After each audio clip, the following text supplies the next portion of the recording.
I would like to make a prediction right now. Tonight's Timberwolves-Spurs game is going to overtime. You want to know how I know that? Because I'm going. Remember this. You guys have no idea the weight I carry behind that statement. I've been to 3 NHL games in my life. 2 of them have gone to shootouts. I have gone to 3 Wolves games in my life. By the way, I'm 0-3 at them. 2 of them have gone to overtime. I've been to 1 actual real NFL game in my life. It went to overtime. Baseball games, don't even get me started on how many times I've sat there for an extra inning game. Like if I went to WrestleMania, the stage would fall apart during the entrances of the main event. I'm telling you right now, it's going past regulation. Anyway though, welcome back to another video, ladies and gentlemen, where today we are going to be reacting to the NFL schedules as well as a couple other things, but mainly going to be looking at all the information that we were given yesterday regarding the upcoming season. Couple of plugs as always, don't forget to use code WW10 to save yourself a discount on any of WyattzWorld's awesome products. I know I'm not wearing any today. And also don't forget to use code WyattzWorld at sign up on Prize Picks to guarantee yourself to win a free $50 with your first $5 entry. Reminder that the NFL seasonal prediction windows are now open. But as always, please play responsibly and let's get into the video.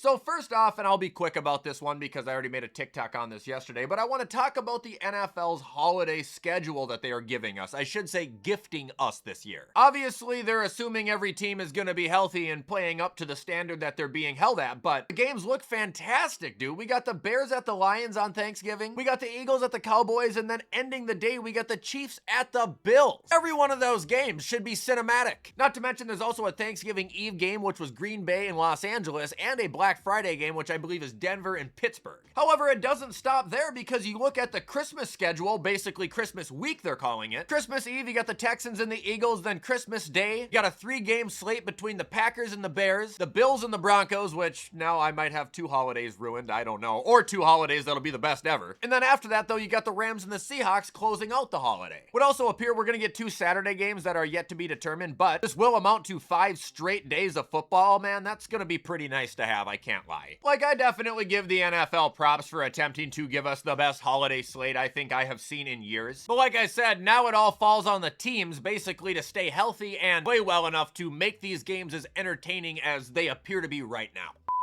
Now we're going to be looking at some info that I actually think has been out for a couple of days now, but the NFL international games, we have 9 of them.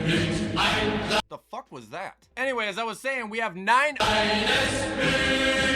Okay, I'm not saying that anymore. We have a lot of international games. Also, JJ Watt just said that the NFL international games have become a walking circus at this point too, so I think I know how he feels about it. But anyway, week 1 in Melbourne, Australia, we got the 49ers at the Rams. Week 3 in Brazil, we got the Ravens at the Cowboys. Then in weeks 4 through 6, we got the London games, Colts at the Commanders, then the Eagles at the Jags, and the Jags will stay there for another week as usual to take on the Texans in week 6. Week 7, the Steelers are going to be playing the Saints in Paris. Oui. Week 9 in Madrid, we got the Bengals and the Falcons. Week 10 in Munich, we got the Patriots and the Lions. And then week 11, Mexico City, we got the Vikings and the 49ers. That is a lot of international games. Like, I mean, damn. And all these games look like pretty good games too. I think the weak link out of them all is clearly the Colts and Washington. Bengals Falcons isn't that pretty either, but the other ones I'm actually pretty interested in. How do you guys feel? Is this too much? I don't want to be that guy, but I kind of think it is. I don't really have a valid reason. It's just, it seems like a lot of international travel.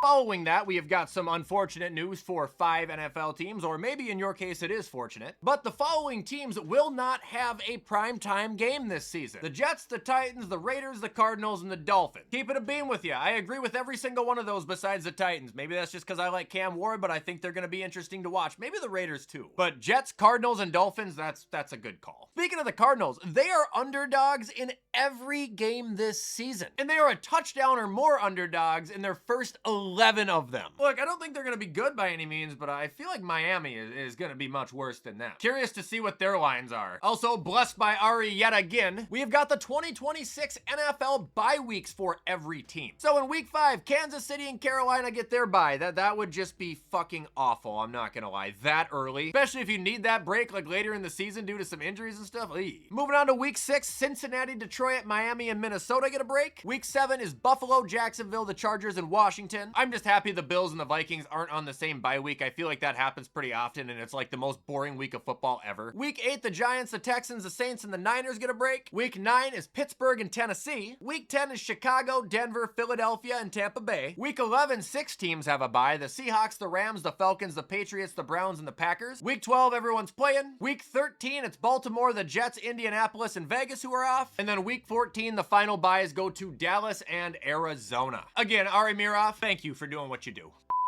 And super quick, we are going to be making a prediction about the Cleveland Browns record this year since they quote-unquote have the easiest schedule in the league. So, starting with week 1 at Jacksonville, that's an L. Week 2 at Tampa, that's an L. Week 3 hosting Carolina, that's going to be their first win of the season. They're going to stun them. Week 4 hosting Pittsburgh, they're going to win again. Browns record will be 500 at that point. Week 5, they go to New York where they are going to win yet a third game in a row. And the league is going to start to talk. Their defense is going to be immovable. Week 6, they're going to host Baltimore. They're going to get their asses handed to them. Then they're going to be expected to bounce back at Tennessee, but bad news, Salah's going to shut them down. They're going to lose that game. Week 8, they're going to go into Pittsburgh and they're going to take another loss. That's 3 in a row. Then they'll go to New Orleans in week 9 where they're going to take another L. Where week 10, they're going to host the Texans, lose again, bringing their record to 3-7 going into the bye. Then after the bye, they are going into Las Vegas where they will win a much needed bounce back game. Then week 13, they're going to go into Cincinnati and lose. Week 14, they go to Atlanta where they will win. 15, they go to the Giants. They're going to lose that game. They're going to lose again at Baltimore in week 16. They'll beat the Colts in week 17 and end the season by stunning the Bengals and beating them in week 18. The Browns are going 7-10. And you know what? We'll do the same thing with the Cardinals because, again, not only did I just read that they're the underdog in every game, but I also read that they have the hardest schedule. So let's see how bad it really is in my eyes. Week 1, they have the Chargers. That's a loss. Week 2, they have Seattle. They're not going to win that one. Week 3, they have the 49ers.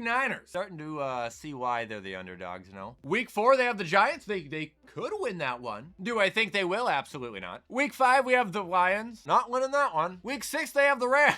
Week 7, they have the Broncos. And week 8, they have Dallas. Yeah, they're not getting a win yet. Then they have Seattle again, followed by the Rams, and then followed by the fucking Chiefs. Where week 12, they have Washington. It might be winnable. I don't know if I would bet on it. 13, they have a nice break where they get the Eagles and are going to lose again. Then they have their bye. Then week 15, they have the Jets, followed by the Saints, the Raiders, and the 49ers. You know, if they're going to win a game, it's going to come in the last half of the season for sure. I'm going to be probably willing to say it's going to be in the last 4 weeks. I'm going to say 2-15. Okay, now moving on, we're going to go over some of the NFL schedule release videos. Now, I know some people know my 2 cents on the schedule release day. Some people might not. I'm not going to be a fun sucker, nothing like that. It's not for me. Some people literally wait all off season for it. It's like Christmas. They get to wake up and watch all the videos, and it's super exciting for them, and that's great. For me, I just want to see the damn schedules, man. So when they're longer than a couple of minutes, I don't even care. That being said, I did see glimpses of several of them. Some of them I did watch all the way, and here are my thoughts. So honestly, I think my favorite one I've seen so far is the Giants. They did an art-themed video called Winston Van Gogh where they had Jameis Winston, one of the funniest people in the league, walk around and pretty much play Pictionary with people. I just thought it was hilarious to listen to him. I mean, in reality, I could probably watch Jameis all day long. Like, I want him to stay in the league, but also I cannot wait for him to be like a permanent on-TV personnel. The Tennessee Titans also had a pretty funny one where they just walked around Nashville finding people who they thought looked like NFL players, and then that was their reveal. This guy right here was Jerry Jones. I mean, it was pretty good. Some of the people looked nothing like the players, but the concept behind it was definitely funny. Then you had the Chargers who had their awesome Halo one, but it was too damn long for me, honestly. 6 minutes. I only watched half of it, but I did think what I saw of it was pretty entertaining. It's just, that's a lot for a schedule video. Then we had the Steelers who I thought had a really fucking boring one. I quit watching it after about 30 seconds. Then you had the Colts with their awesome Simpsons one. Tons of Easter eggs in all of these, actually. This one had a lot of them, though, too. Then you had the Bills with their giant chrysalis. This one was just weird. If you're not a Bills fan, you wouldn't find it funny at all either, because to be honest, even as a Bills fan, it was kind of stupid. Cleveland's was pretty cool. They had a Street Fighter theme to it. Thought that one was definitely fun to watch. Then you had the Vikings, who for some reason had Chris Jericho featured in their video, where it was just like a menu to Will the Thrill. It was okay. I thought the Raiders Step Brothers one was pretty creative too. I think that they really played into the bit of Kirk and Mendoza. And then you had the Lions, which that one I was all for. It was like a 30-second video of Dan Campbell just walking up to a board and posting the schedule. They had a bunch of people talking shit in the background about the Lions, and it was titled Strictly Business, so like I get it. But also like, good job. That's right to the point. And that is gonna do it, ladies and gentlemen, for today's reaction video. Hope you guys are all getting amped up for the NFL season now, because it pretty much seems to just ramp up from this point forward, slowly but surely. However, let's not forget to enjoy our summer, right? As always, if you guys enjoyed this video and you want to show any kind of support, you know I appreciate any and all help. But in the meantime, I'm gonna get this whipped up so you guys can watch it on time. I hope everybody has a fantastic weekend, and as always, I will see you in the next video.